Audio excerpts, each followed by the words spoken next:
Shalom and welcome to another edition of Parsha Talk. I'm Rabbi Elliot Malamet in Highland Park, New Jersey, at the Highland Park Conservative Temple Congregation on Shemet. And joining me are my good friends, Rabbi Jeremy Kalmanovsky, Anshe Chesed, New York City, Rabbi Barry Chesler, Solomon Schechter Day School of Long Island. We're recording this on day 683 of the captivity of the hostages, praying that they come home as we've been praying for close to 2 years now. It's unbelievable with the masses of demonstrations in Israel, over 500,000 people this Saturday night, Motzei Shabbat, and throughout the week, lots and lots of noise on this. We want them home. And of course, we want the war to end as well, and for all those involved in it to be back where they need to be, knowing that this is such a very complicated and difficult time. And for me personally, it's been a beautiful time over the last couple of days. We were recording this on the day after my daughter Elisheva's wedding. She was married yesterday, Sunday, at Camp Ramah in the Berkshires, the home of Parsha Talk, the most important, the finest, the best Parsha podcast in all of Dutchess County. The three of us were present yesterday at Machane Ramah in the Berkshires, and here is a picture for those of you watching at home. The three of us at the Chadar Ochel in Machane Ramah at the Berkshires in person together. This is it was such an honor to have you guys there at the wedding. We are really floating still from the joy of this moment of Elisheva marrying Oryah Cohen Hodis, Elisheva Malmet, and a lot of our friends were there, a lot of campers we knew when they were little kids. And you, of course, knew Elisheva as she grew up there. The three of us, we started Parsha Talk during her youth there, included other people who have been guesting on the Parsha Talk. They were guests of ours on Parsha Talk those years. The three of us as the main cohort, obviously. But we had other people there, and it was just amazing, amazing to experience this great moment, another great moment for all of us. So uh, I want to thank you guys for being there. It was so beautiful. It was Thanks a for great having us. honor. Great time. A We splendid time was had by all. And we shared some Torah there, but we're going to shift gears to this week's Parsha. We're going to stay away from, all the previous Parshiyot. RE'EH has enough content in it to merit a 30-minute conversation. We'll start with the Pasuk, RE'EH Anochi noten lifnechem hayom bracha uklala. See that I have given to you today a blessing and a curse. Et habracha asher tishma'u el mitzvot Adonai Elohechem, the blessing if you listen to God's commandments, and the curse. Haklala she'im lo tishma'u. Your question, Barry, we were pre-conversing about this, is what do we make of blessing and curse? It's a great question. How does a person today relate to the idea of blessing and curse? Do we take it seriously? Or not? How do we make this relevant? Is So, really the question? Yes. as you said, it is a great question, and not just because it was the one that I asked. I think that part of the question has to do with the binary nature of the choice, a blessing and a curse. I don't know that today in 2025, 5785 going into 5786, we see the world in quite the same way as our ancestors did. So where they saw a blessing and curse, we might see a spectrum. And I'm reminded, Lahavdil, of the Kinsey report, where human sexuality was on a spectrum of 1 to 7, where 1 and 7 were the extremes, what we might identify with heterosexuality and homosexuality, but most people were between 2 and 6. And so I wonder today whether we really understand blessing and curse in the same way as our ancestors did. And it raises a question for us is how do we make the Torah meaningful for us today? So I just want What, to. what did you mean by the what did you mean by the association with the Kinsey spectrum scale? So as I understand the Kinsey report, is that there were people that were identified as heterosexual completely, who were a seven, I think, and homosexual completely a one, but that most people were neither a one or a seven. They were somewhere in between. In other words, what we used to think as being binary was actually a range. And I wonder if that's not the same thing with the blessing and the curse. That our ancestors saw blessing and curse as either or, but we see a range of behavior so that, we might have more blessing than curse, we might have more curse than blessing, and there must be a way to navigate it for us today in 2025 or 5785. I Look, can only imagine that that is, I can only imagine that that is true of various people at various times. I mean, the binary thing again here, you have it's as if the Torah describes here, and then this is almost like the open parentheses, and then at the end of the Deuteronomy, we're going to get the same theme again. I place before you blessing and curse, you know, death and life, good and bad. Therefore, choose life that you may live. Um, and it is presented as if like you're standing at a crossroads, and you can go this road or that road, and it's one or the other. But I can only imagine that most people throughout human history have understood that every relationship we're in is a a tangled weave of both blessing and curse. I mean, the things that are So great and things what that you're hurt. suggesting then is that this was a kind of a shorthand for our ancestors' experience, that they experienced a range of behavior, but they cast it in a binary term.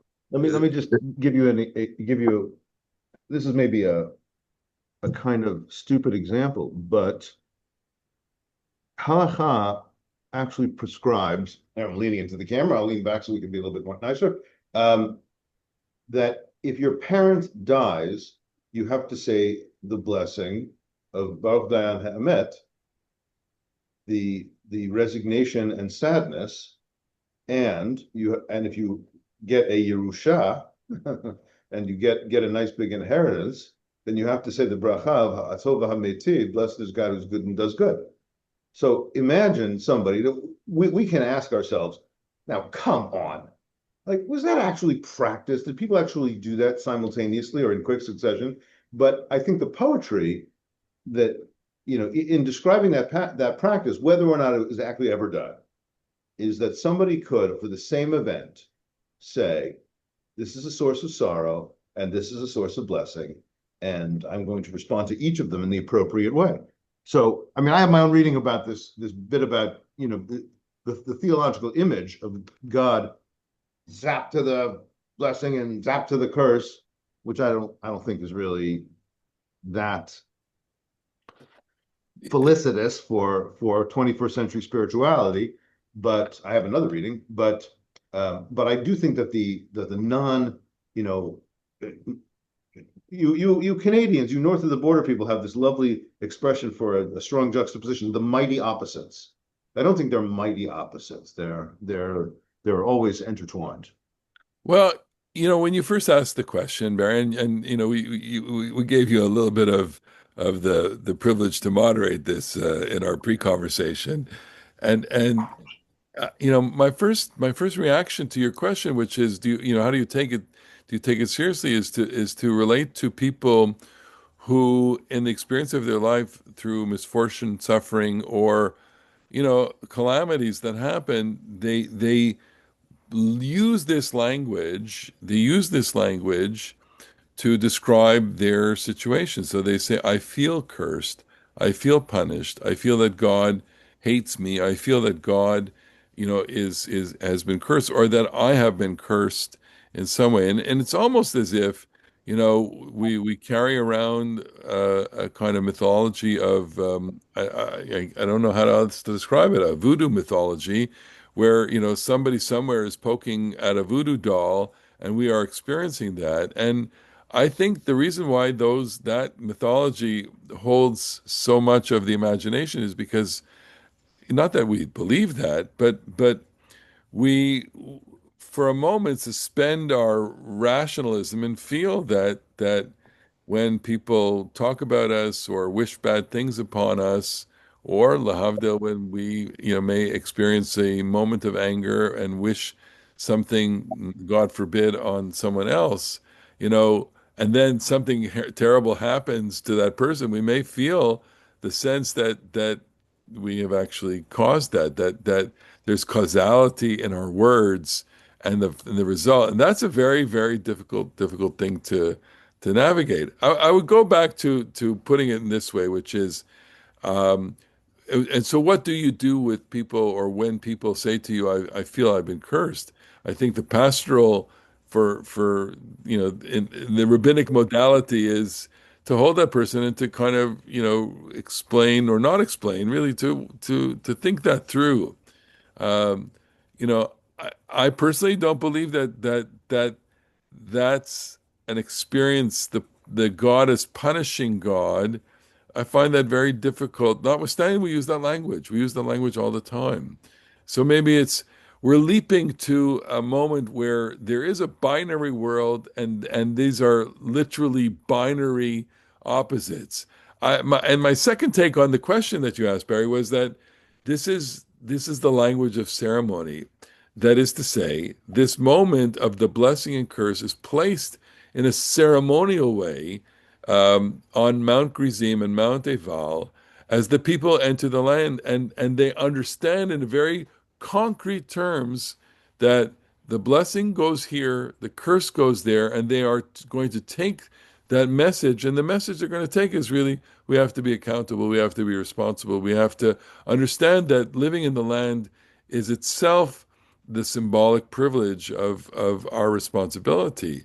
So let me affirm then, it's really complicated to talk about this subject in our context, because it's layered with so many different things. We could probably go, a lot on that. I don't know if you have any reaction to what I said here, Jeremy or Barry, already.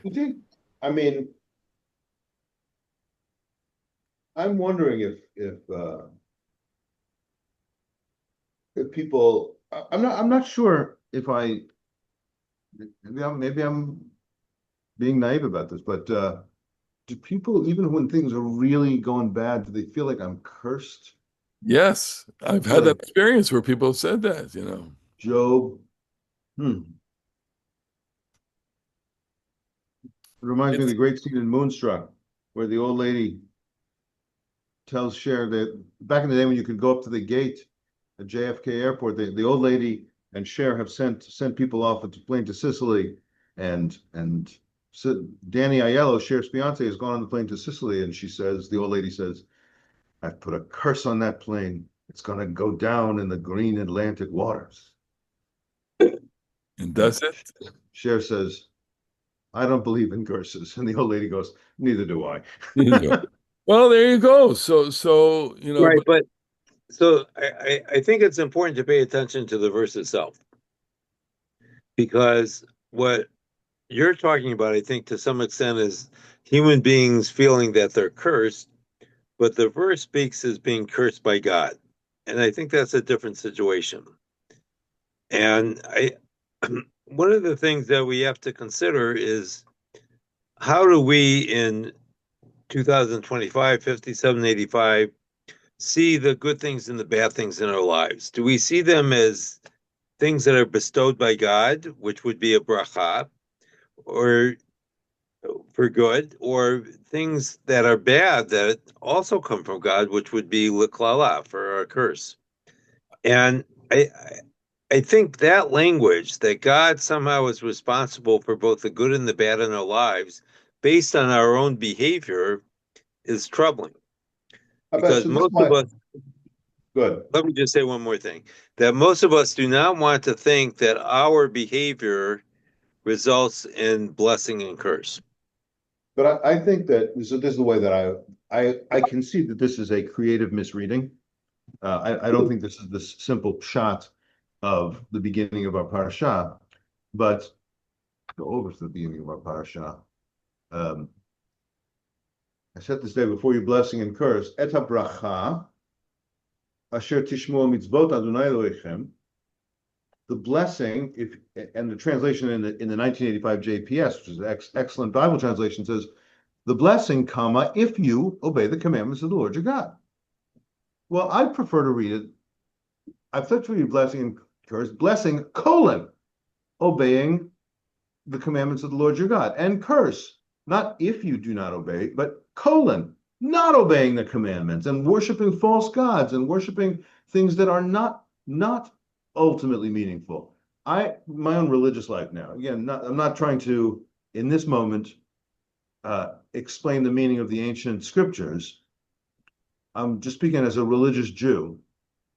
I try to avoid the vending machine theory of religion. Like I got to put something in to get something out, and God being sort of the cosmic vending machine. That doesn't really speak to me too much. But what does is that there are ennobled and beautiful and spiritual lives, and that the mitzvot are the content of those lives. So I place for you blessing and curse. You can live this way. It will help you recognize that every human being is in the image of God. It will help you recognize that Kadosh, Kadosh, Kadosh, Adonai Tzvot, Melech Haaretz Kvodo, that the world is filled with the divine presence, and it will help you recognize that you are obligated to aid the vulnerable and a million more wonderful things. And the curse is if you walk around saying, "How do I get more money in? How do I get more power in? How do I take advantage of other people?" It's a blessing in and of itself to live this way, and it's a curse in and of itself to live that way. So my own as a 2025 religious Jew is not my religious attitude is I hope not really transactional and more axiological, more oriented towards a certain kind of virtue life. So having said also that I read it more metaphorically than actually literally, because friends don't let friends read the Bible literally, right? Uh, but I actually here's what going back to Lech Lecha, where blessings and curses are mentioned. Avavarcha mevarechecha, I will bless those who bless you, and mikalelcha, or I will curse those who curse you. And I've quoted that very often, over the last 2 years about people who hate us, people who curse us, people who are anti-Semites, people whose latent anti-Semitism has just kind of been vomited to the surface, to use a very unfortunately graphic phrase, which it is, and wanting nothing but the curses for those people. I don't want to remediate them. I don't want to discuss anything. I don't want to have a conversation. I want them to be cursed. And I have a number of very, very colorful curses that I can't share on a family broadcast like this for those people. Uh, and I'm sure many of our listeners in the Parsha Talk community may feel the same, that anti-Semites should simply drop dead. They should drop dead. So the question, Elliot, I think, and the way you speak is quite powerful, is that do we attribute these blessings and curses to God? When you say that someone should drop dead, which I must confess was one of my mother of blessed memory, one of her favorite curses for a whole range of people, including her children on occasion, um, is whether we want that to come from God or that's something that we just want to happen. So Because, oh, please. my answer, obviously, it's an emotion, but I want to tie what Jeremy said, which is that there's the unleashing of a certain power, right? Bracha unleashes a certain power. Listening to doing the mitzvah unleashes a power, and not doing it also unleashes a power. And your question, does it come from God? Is it a result of God? I would hate to think that because I say drop dead, that the person drops dead. That's fiction. Um, but sometimes it happens. Not that I've said this, but I've said, you know, terrible things happen to people that you want terrible things happen to. And in fact, you wonder, oh my God, is that because of me? You know, and So, you never want to be at the other end of a curse from anybody, is what I'm saying. Because on some deep, deep level, we all respond this way. I think nobody likes being cursed. I don't care how thick your skin is. Nobody likes when someone says to you, to your face, drop dead or behind your back. Yeah, I mean, So the question about, does it come from God? When I would say, you know, I seriously, I mean, there's somebody you hate from your neighborhood, and then there's like Yahya Sinwar. Okay, Drop dead. He is. Thank God. I'm happy. Well, bin pol oivecha al tismach is a proverb. When your neighbor falls, don't be happy, because I think probably that means something karmic. I'm Like, willing to violate that principle in Yahya but Sin. there are people like murderers and real enemies, not like somebody you think is a jerk or somebody who makes you feel bad, but Yahya Sinwar, class by itself. Hitler, class by himself.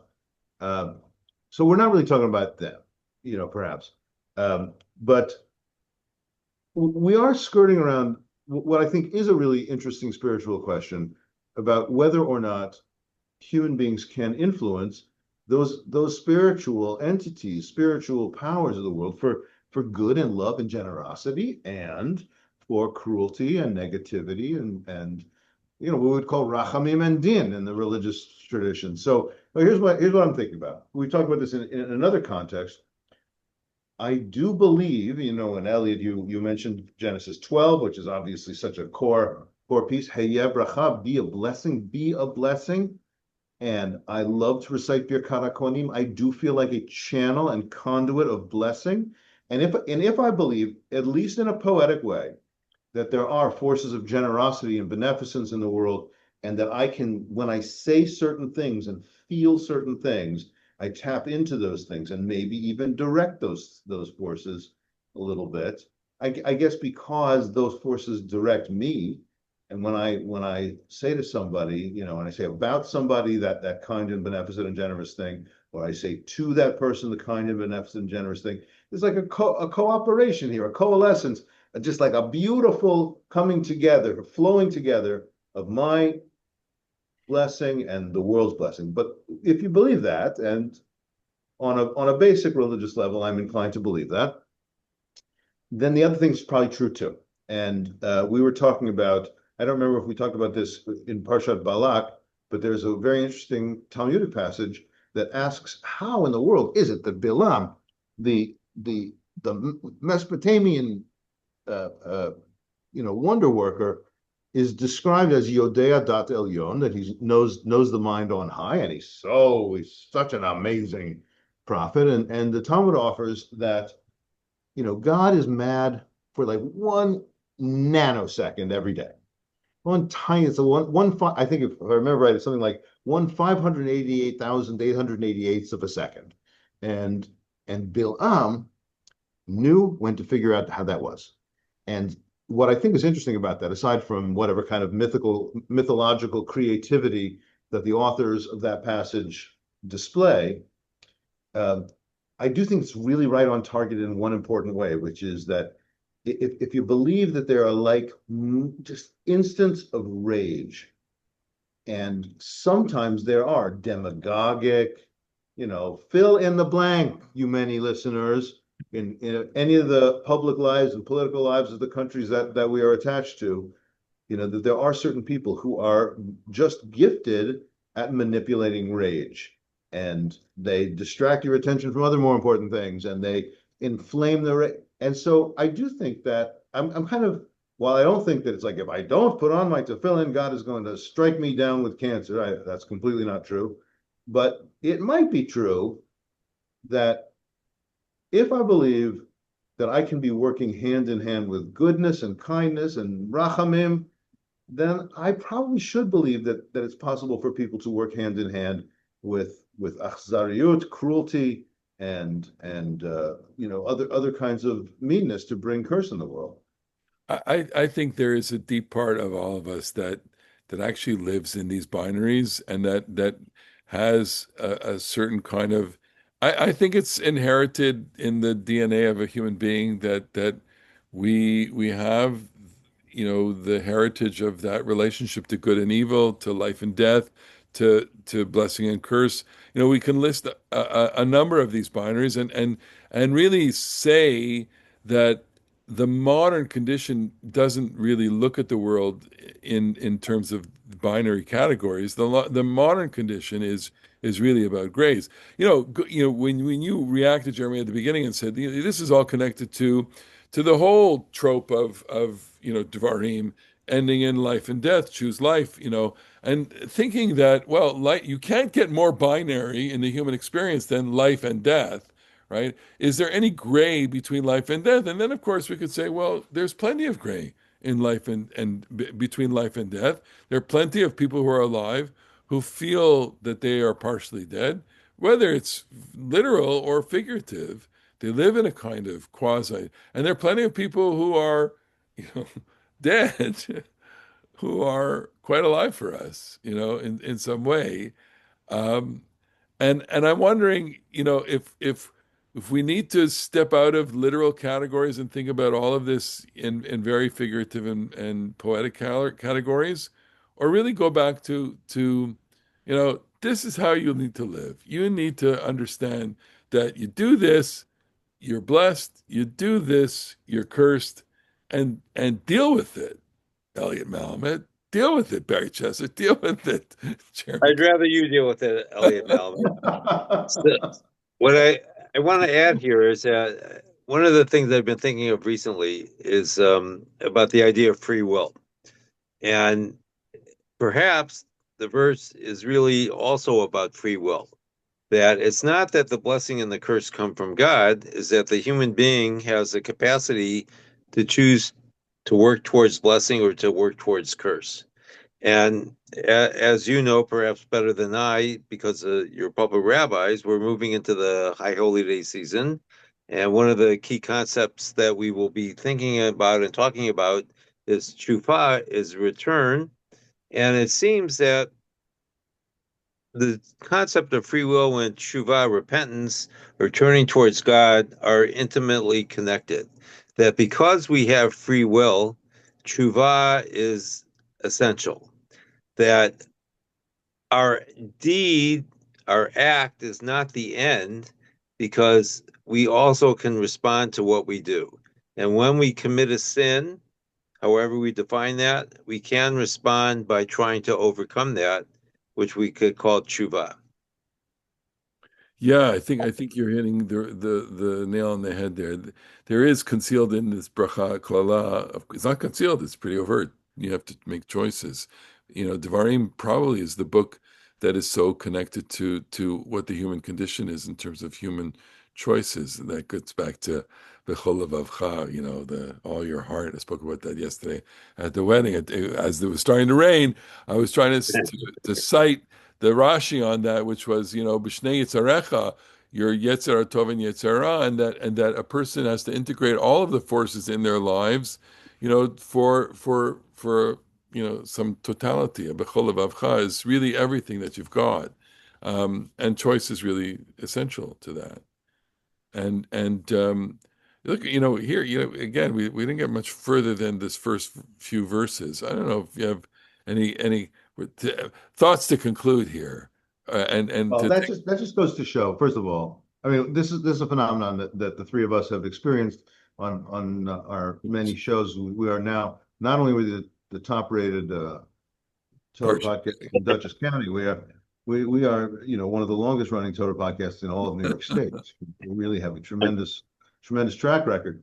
But that's a testament to the fact that there's so much depth and richness in anything we look at in the Torah. You may never get off to it. I wanted to talk about it. So write this one down and we'll talk about it next year. The the vociferousness with which you're supposed to destroy other people's idols, and the way that looks. When the Taliban do that, we were very nervous.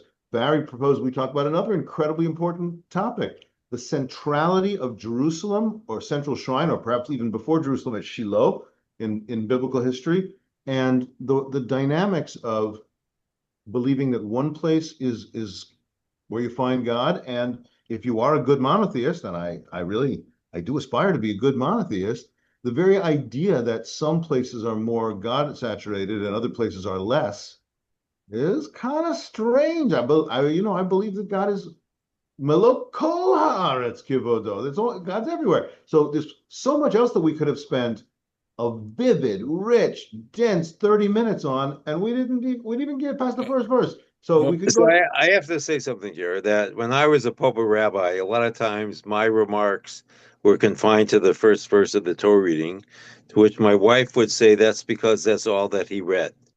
And what we might say is that if you get beyond the first verse, it means you really didn't understand it, because why would you ever leave it?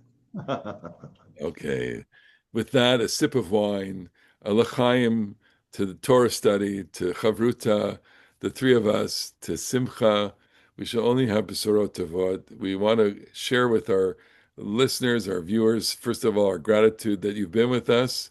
And if you like it, you can subscribe or share or whatever that. I have no idea what that is, but you do that stuff. Everyone tells us that they get the podcast of the show and they love watching it. So share it with people. And look, we've had some wonderful time together over the last 24 hours, the three of us. So on behalf of everyone here, thank you for watching and being with us and being part of our lives together as we've shared this over the last several years. And we'll see you next week on the next edition of Parsha Talk. Bye bye. Goodbye.